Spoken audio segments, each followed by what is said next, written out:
Good morning, y'all. Just a recording notice if you choose to show your face on Zoom.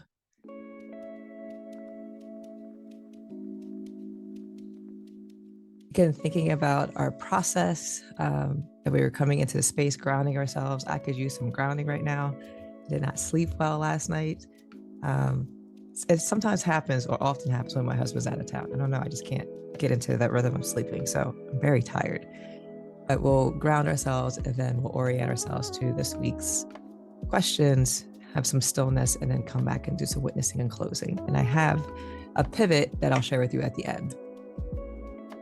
So I really came into thinking about shame recently because of some situations going on in my life and how I navigate and do my work with, particularly with adults that often carry a lot of shame. And then I saw this post by Shaheem McLaurin, and he is a trauma-based therapist. And he was talking about a book that I have yet to purchase, but he said one of the top 5 books you should get on shame. And he was giving a definition of shame, and his definition is toxic shame is a deep, chronic, and pervasive feeling of being inherently flawed, unworthy, or bad, rather than just have made a mistake. And where this pivot is going to come from is that Emma and I will take the Sundays in 3D newsletter that I write for the adults, but I shift the questions a bit for Emma. So we were able to unpack this week. And she said something, I think, really profound for 11. She said, you take the shame and you reverse it. And I was like, what do you mean? And she's like, so if you feel like you're not enough, you flip that around and you say, I am enough. And I asked her where she learned that. And she said, my brain. And I was sharing it with some colleagues, and they're like, no, she's just immersed in it, Amber, like growing up with you, like she just hears it. But I don't know. I want to give her credit for that. And also thinking about the work that her counselors and teachers do with social emotional learning and making sure they have these skills. Because at the same time we were navigating and she was talking through that, she also had a very challenging situation on the bus where she didn't make the best choices. But because I still have to remember, she's still 11. And as she said in the previous episode, my frontal lobe is still growing, right? So she still can be impulsive. She still might not make the best choices or follow after her friends. So we were able to use what she said about reversing and use that and apply it to her own situation. And that's full circle for me, because that's something my therapist will tell me. She's like, the work you do with clients, when are you going to do that with yourself? So sometimes we can be the teacher, right? But to actually take our own words can be hard. But I appreciated his words and thinking about, I'm not enough or I'm flawed. For a simple mistake that you made, you're not the whole mistake. And so we're going to focus on that a little bit. But what I also want us to do is just like come back into our bodies, into our breath, especially when you talk about shame. A lot of times you feel a lot of tension. I get a lot of tension in my chest, my shoulders, oftentimes. I've been having it a lot in my back, but that could be because I'm not sitting properly. And I probably need better back support at my big old age. As I say that with my grandmother on here. It's like, what? But I'll be 45 in a couple of weeks. So you start feeling things a little differently if you don't have that back support. But we're just going to take a moment to come back into our breath and our bodies, because I notice when I'm stressed that I very much breathe shallowly. I don't breathe through my diaphragm. I'm up here and get tension in my jaw. So let's just come into our body. And sometimes if it's comfortable to you, or if it's available to you, putting a hand on your chest, one on your stomach, or whatever is most natural to you, so you can just ground yourself. Okay. So on the inhale, you're just going to hold that in. And actually, as you inhale and hold and exhale, that slows your heart rate down too. Inhale. I notice what I've been carrying. Exhale. I release the lie that I'm inherently flawed. Inhale. I listen to what is true within me. Exhale. I am not the mistake I have made. Inhale. I return to myself with compassion.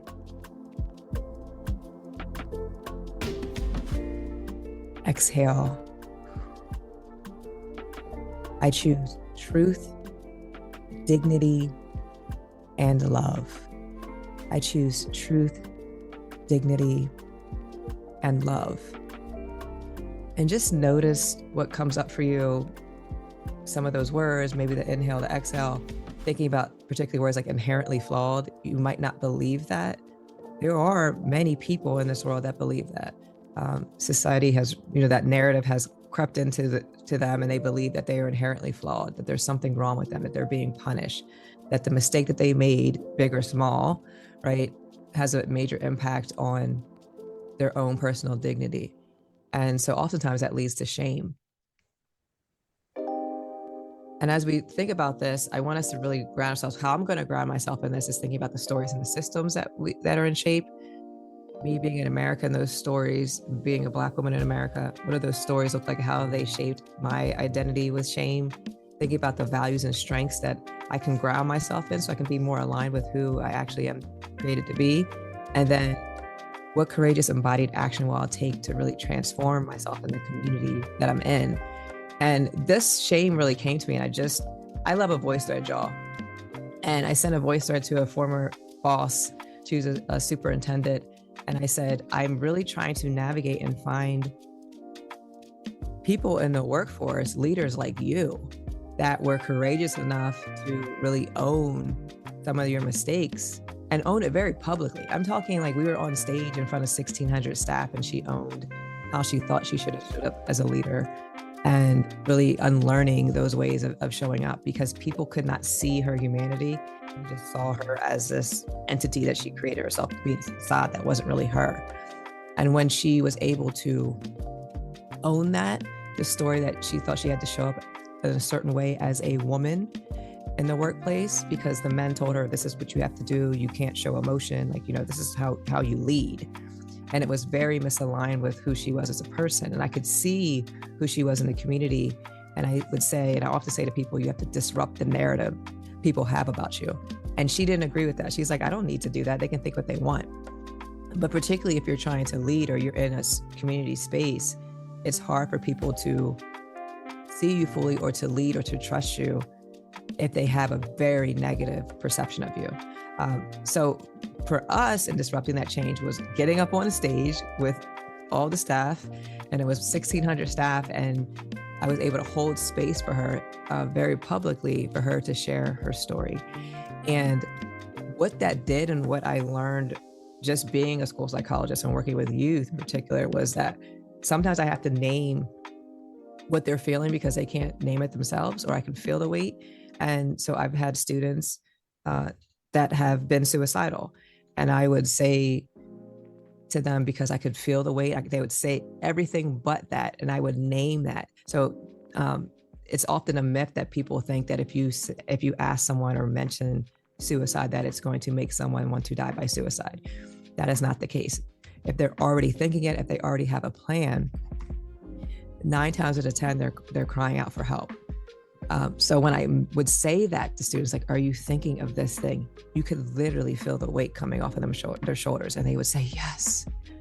So I think about that a lot in shame work and crisis work, where people are carrying this unimaginable weight.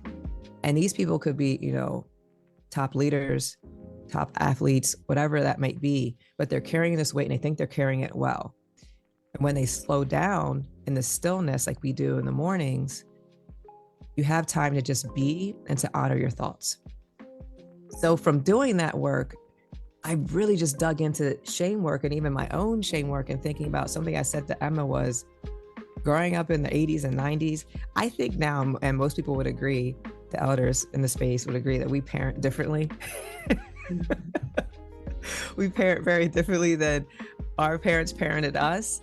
And when I think about that, and this could just be, but I've seen this coming up and emerging, is that every generation tries something different, right? They try to step into a different form of parenting than the previous generation. But I would say, I was saying this to my husband, I think the last 2 our generation was probably the last real generation where shame was a really big parental factor.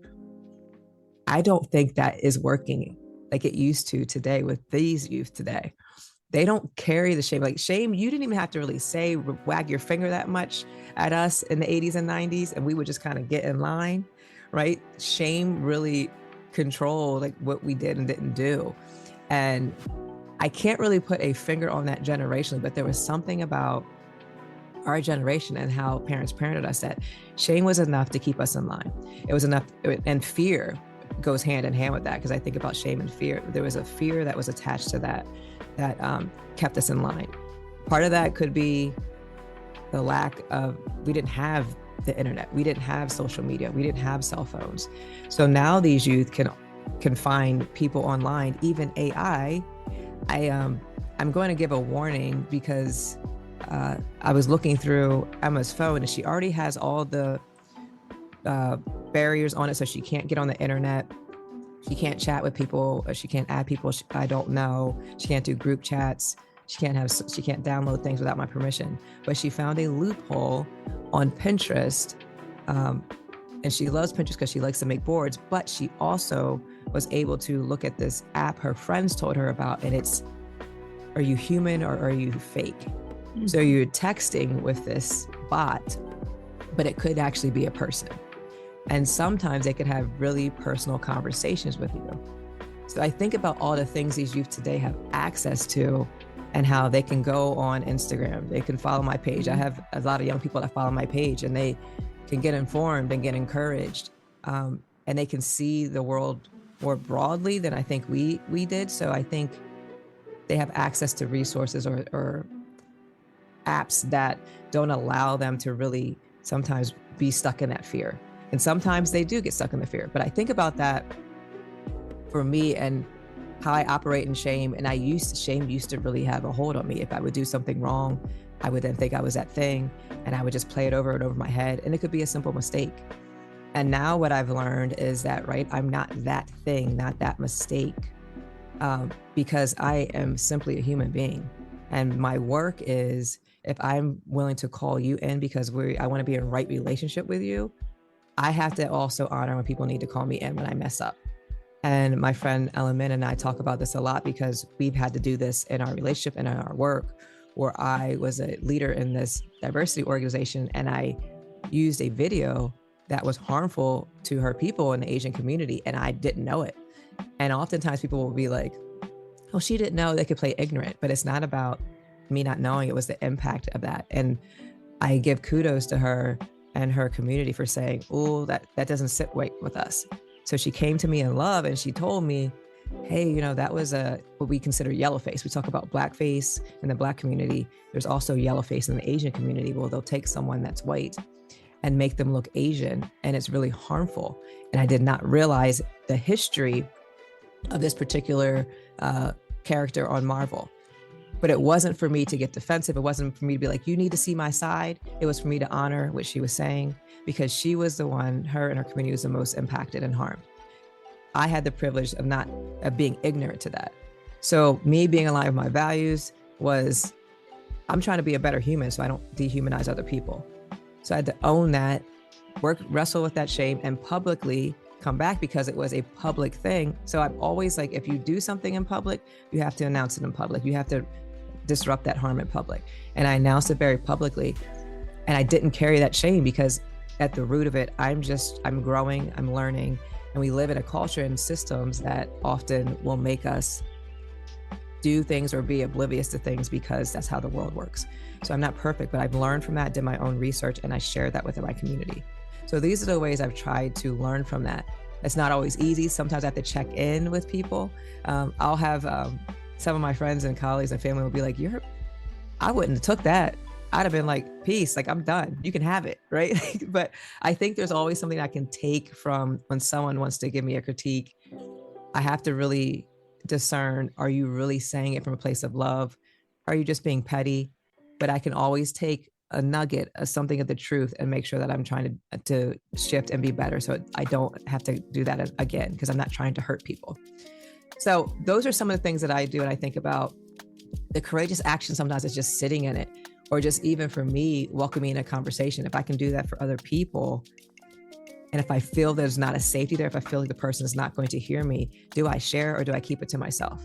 And this was very real recently for my husband and I. Like, he said something I didn't like, and I have to navigate, is it safe enough to say it in that moment? Because a big thing for me is feeling seen, heard, and valued. That's a really big need of mine. And if I don't feel that, it leads into the stories about myself. And one of my stories is that I'm not enough, I'm unlovable. And that stems from my mother leaving at 4. So I have to be cognizant of that and really create the safeguards for me and make sure I'm grounded before I approach a hard conversation.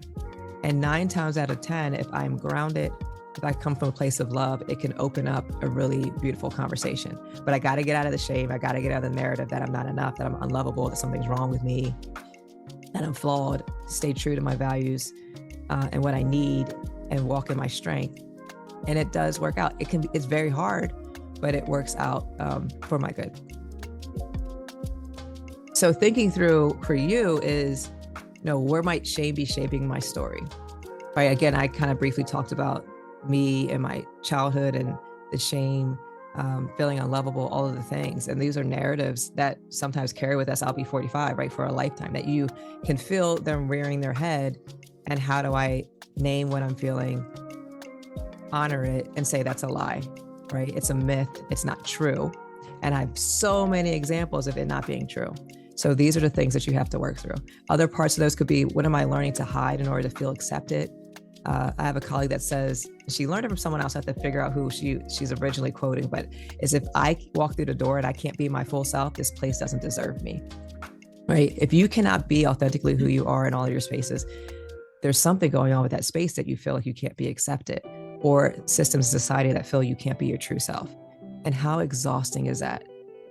We do it every day. We wear the mask. Paul Lawrence Dunbar wrote a poem about that.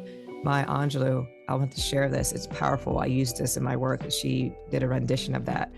And she's smiling and she's literally sobbing and crying.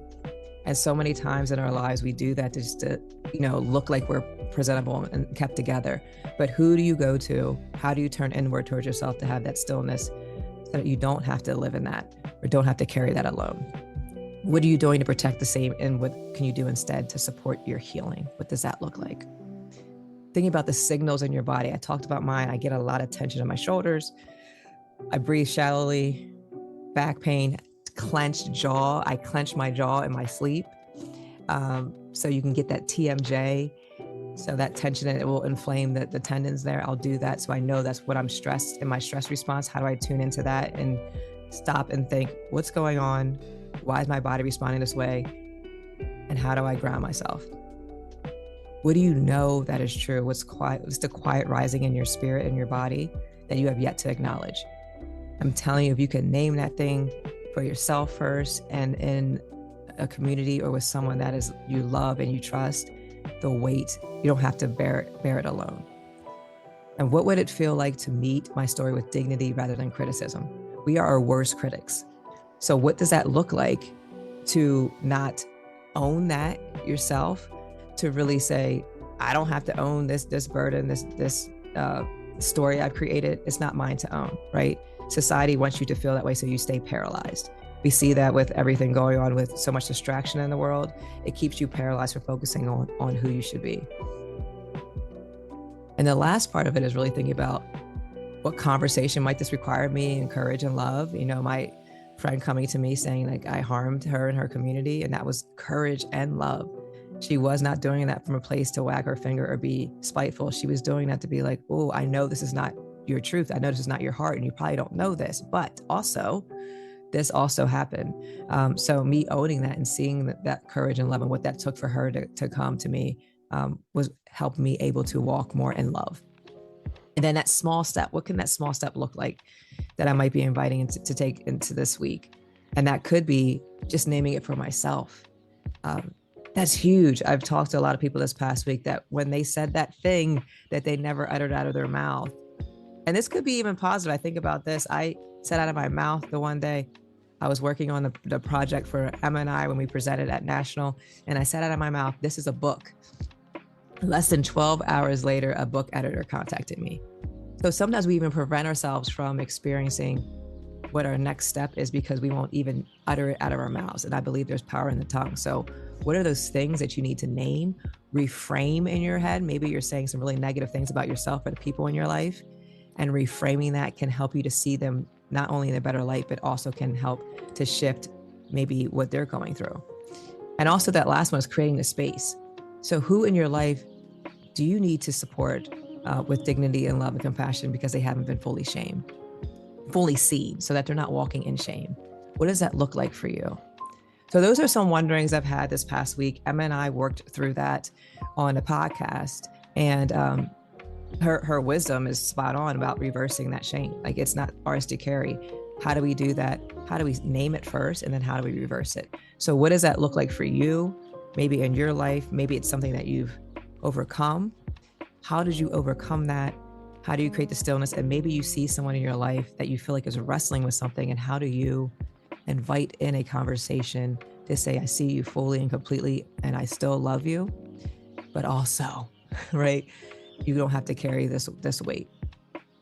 So these are the things and the wonderings I have. What I'm going to do is we're just going to go into our cocoon for a little bit, maybe journal and write about some of those things that are creeping up from you, just on what I shared, maybe some wonderings that you have about my own experience. And then we'll come back once we do this quiet cocoon, and we'll come back and then we'll close out. And I want to share something with how we're going to move forward in this 3D pause as we move forward next week and continuing. So we're just going to go into our cocoon. I'm going to turn my camera off and just think about some of those things, those wonderings coming up for you.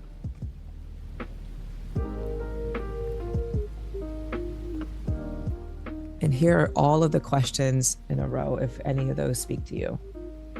You could write, you could journal, you could be still. And I see some people in the chat. Thank you so much. Shame never worked. Forced compliance isn't authentic growth and learning. Amen to that. That is true. And this person is around the same age as me. So yes, I do wonder if that's something that you experience in your family unit as well. And just Erica saying, this place doesn't deserve me. Absolutely. I'm going to write journal.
Good morning and morning for those who have joined the chat.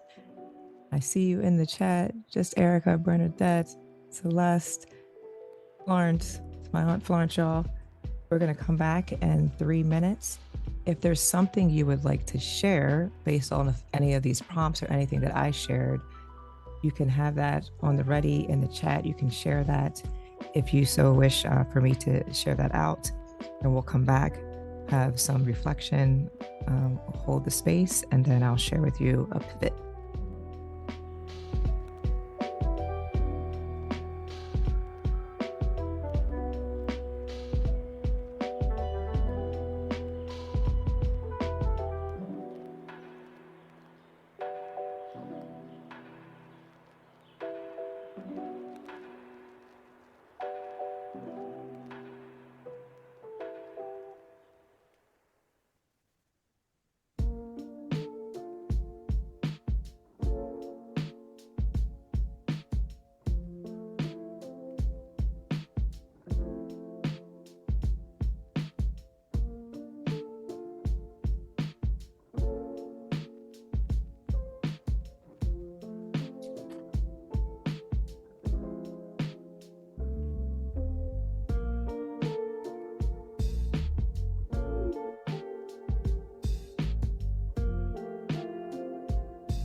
Okay, I'm trying to get back on the screen.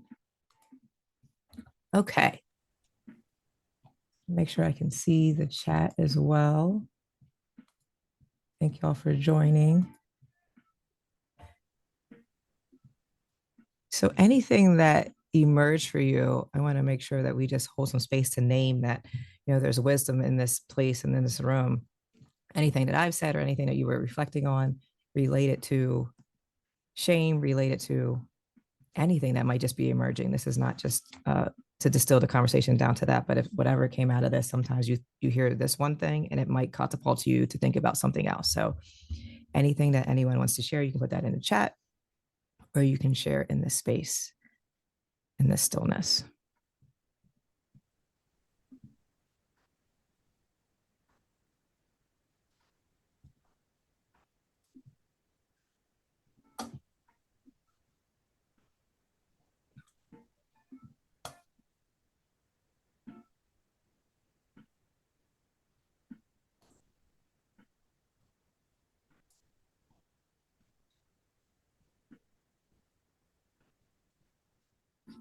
Thank you, Erica. I appreciate the space to just reflect.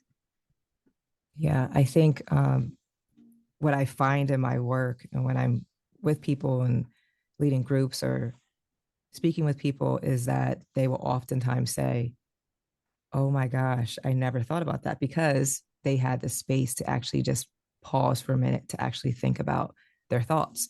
We don't give ourselves that space. And again, our world is designed like that, to keep us to be machines, to keep us numb, to keep us distracted so that we don't ever get still enough.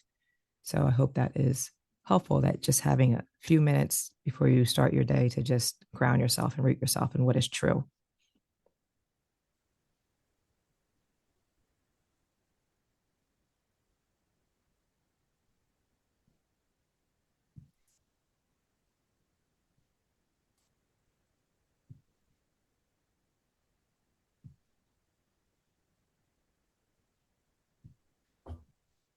So Celeste is saying, focusing on discernment.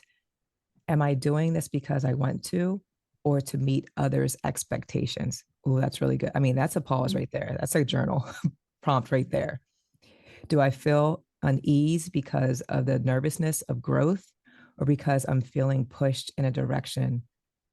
Oop, it jumped up. I don't want to go. Mm. And you're bringing in some of that, like the somatic and body stuff in there too, the expectations you have, right? That society puts on you.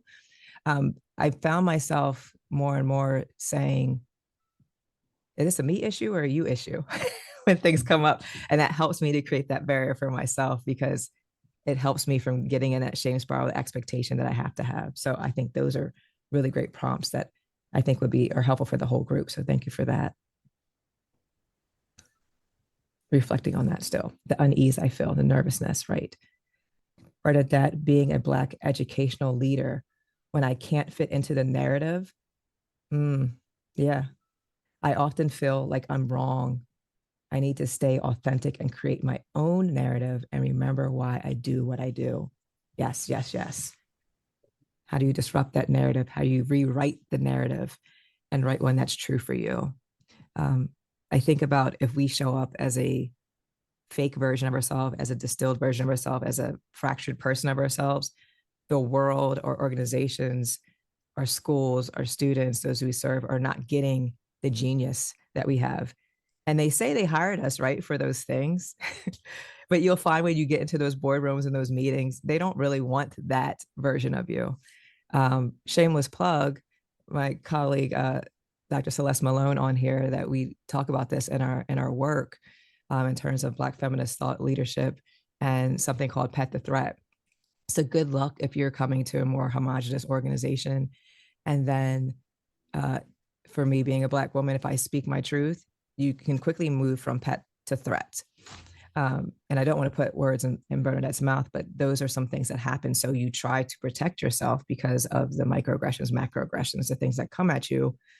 So you just try to lay low. So because you're hyper visible and invisible at the same time. And it can be a protective factor, but those students, that organization are missing out on your genius. The more you try to fit into their narrative, what does that look like for you? So those are really, really helpful prompts. Anything else coming up for anyone?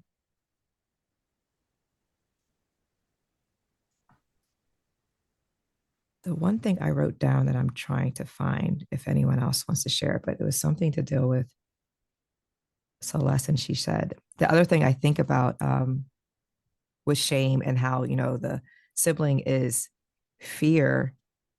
And I think because I have my grandmother on here who raised me, and I think about an incident well before Sandra Bland, and this doesn't, it was coming up. So again, whatever's coming up in your spirit, but I remember cell phones had just come out. I'm driving and a cop pulls me over and middle of nowhere for no reason.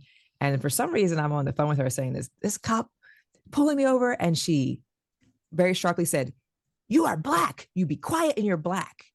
And it shook me to think about like, oh, like she was, and it was a protective thing. It was a fear thing, I believe, right? Thinking about as a mother trying to protect their child, because the devastation that can happen, like literal death.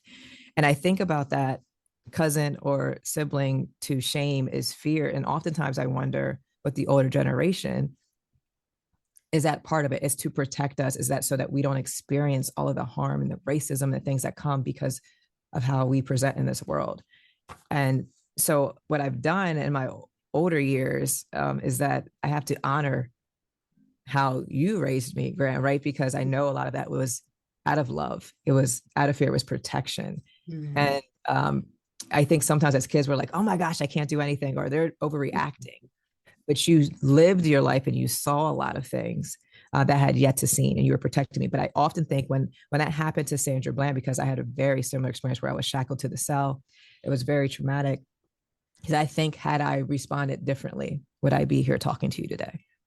Mm-hmm. But I think you knew enough as a mother to be like, you need to be quiet and get yourself together, even as I was being dehumanized and, violently thrown into a cell. So I think about those things and how that's a cousin. So if anything too, thinking about the shame that we might have brought on that wasn't ours, how do we go and return to our caregivers and community and say, I honor what you did because I know you were trying to keep me safe, or that's how you learned. And how do we shift that, right? To your point about shame never worked. Forced compliance is an authentic growth and learning. It's not authentic, right? Like we did it because it was outside of us. How do we embody that? What is it true for us? So I think those are such really good reflections, and I appreciate the wisdom in the room. And I'll just pause for a minute if there's anything else that's emerging or coming up for anyone.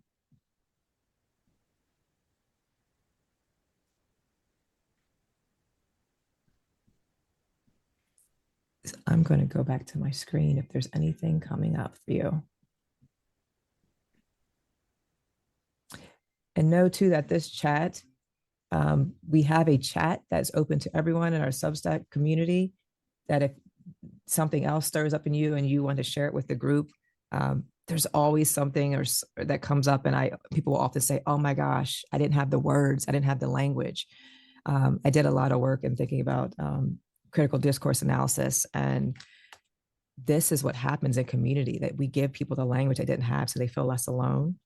They now can articulate what they've been experiencing in a more nuanced way that speaks the truth to them. So I invite you to continue the conversation in Substack as well. Let me get back to sharing my screen. I think Zoom updated overnight and it's tried to change some of my settings. So let's see. So what I want to share is this 3D powered ecosystem. And here's what we're shifting into, because I heard from you, we did an initial survey and people were like, I'm an early riser. I want to get up early Sunday mornings. And then we did the Sunday mornings and then people were like, oh, wait, I also heard for people in the survey that this space is needed, but it's a matter of me being so busy or really dedicating the time to be still. And I honor that as well. And then also just hearing from people, some in this chat, and being like, you tell me more. Do I have to turn on my camera? How do I join? So some of it could be just an access issue or that I wasn't clear enough. And then I sent out another survey asking people how they can show up, because since then I've grown and I'm grateful, 51% since I initially put this out in January. So I think we're up to like 240 something subscribers. So grateful to you in this community. And they're saying I join more asynchronously. So people are joining in their leisure, because I send this out in a newsletter. So they're doing it that way. Or evenings are better for me, or I really can't commit right now because life is hectic. So here's what I'm thinking, and I want to hear from you. Thinking about Sundays as weekly pause, that this is all going to be free moving forward. I know I said it was going to be free for the month of Women's History Month. We're going to continue these weekly pauses for free so people can get the guided video prompts. So what I'm going to do is turn this more into a mini podcast. What Substack does is it turns these into podcasts. I could push that out, video, audio. I might do it audio. I'm going to edit the segment in the middle of the quiet space. But what I'll do moving forward is a pre-recorded guided video of me just unpacking. You see people on Instagram talking about their stuff, right? Just really me being real about my lived experience based on the prompts, so that when you get the newsletter next week, it'll be the new topic, the new theme with the video. And this will have this asynchronous breakout rooms that we're having here now. These will be something that you can do 24/7. It's open and free to Substack.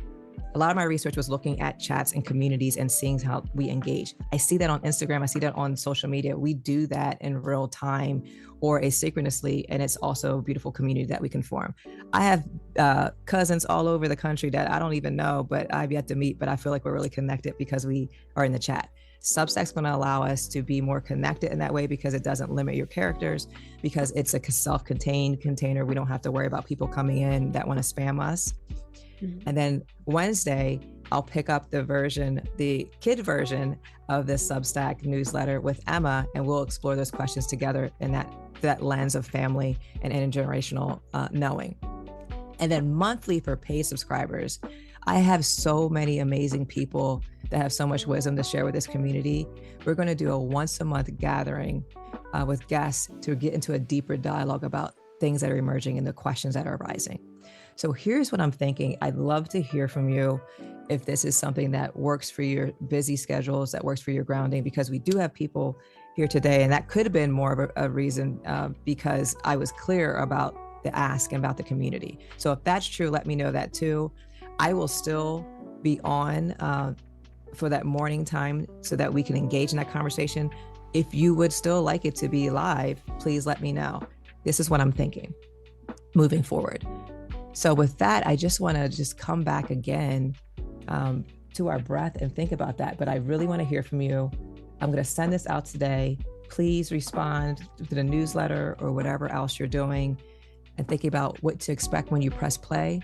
It's going to be the breath work. It's going to be reflecting. I'll share a short story, honesty from my own experience. Sometimes that is the invitation people need to be true to themselves. We'll go through the journal prompts, and then we'll transition to the private community for asynchronous breakout rooms to process in real time. So to catch up, we'll be doing this week, even though I talked about shame last week with Emma. We're going to get caught up in our news cycle next Sunday with a new topic, maybe something that emerged from today, and then we'll all be in sync together in terms of the Substack. But let me know what your thoughts are. And with that, before we leave today, we're a little behind. I'm just going to come back to my body, come back to my breath. I honor the wisdom that's in this room. I pray that you take from it what you need to, that you lead into your day, that whatever's stirring up in you, you create some stillness. You connect with people in this community so that because we need each other desperately. And until next time, I will see you again. Thank you so much for being in community with us this morning. Take care, y'all.